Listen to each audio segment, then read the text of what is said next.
પ્રક્રિયા ચાલુ કરવામાં આવશે તે પહેલા વહેલી સવારે જે સ્ટાફ છે એનું રેન્ડમાઇઝેશન થશે અને ચોક્કસ સ્ટાફ કયા ટેબલે ફરજ બજાવશે એ નક્કી માનનીય ઓબ્ઝર્વરશ્રીની હાજરીમાં કરવામાં આવશે. ત્યારબાદ સૌપ્રથમ પોસ્ટલ બેલેટની ગણતરી ચાલુ કરવામાં આવશે અને સાથોસાથ ઈવીએમ થી આપણી 7 જે વિધાનસભા મત વિસ્તાર છે એની ગણતરી ચાલુ થશે. કુલ 14 ટેબલો એક હોલમાં હોય છે, એટલે 98 ટેબલો જે છે એ ઈવીએમ ની ગણતરી માટે હશે.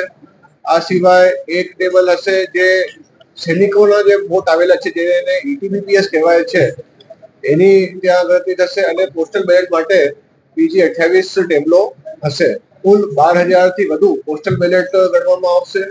આ સંપૂર્ણ પ્રક્રિયા માટે સીસીટીવી રેકોર્ડિંગ હેઠળ થશે. ખાસ આપને આ વિનંતી છે કે કોઈ પણ કાઉન્ટિંગ એજન્ટ કે કોઈ પણ કાર્યકર મોબાઈલ ફોન અંદર કાઉન્ટિંગ હોલના બિલકુલ અલાઉડ નથી, એટલે મોબાઈલ ફોન દૂર રાખીને આવે. આ બાબતે કોઈ ફરિયાદ હોય તો પણ એક કંટ્રોલ રૂમ ચાલુ કરવામાં આવ્યું છે જેનો નંબર છે 0281-299-4788. આ સંપૂર્ણ પ્રક્રિયા માટે 3 લેયર સિક્યુરિટી અરેન્જમેન્ટ કરવામાં આવ્યું છે. એક્સટર્નલ જે અરેન્જમેન્ટ છે એમાં રાજ્યની આપણી પોલીસ હશે, અંદર જે છે એસઆરપી હશે અને જે ગેટ છે મતગણતરીનો હોલ ત્યાં કેન્દ્રીય જે રિઝર્વ પોલીસ ફોર્સ છે એવા કુલ 650 થી વધુ પોલીસ કર્મીઓ તૈનાત થશે. કુલ કર્મચારીઓની ગણના જોઈએ તો 1,500 થી વધુ કર્મચારીઓ આ સંપૂર્ણ કામગીરીમાં જોડાશે.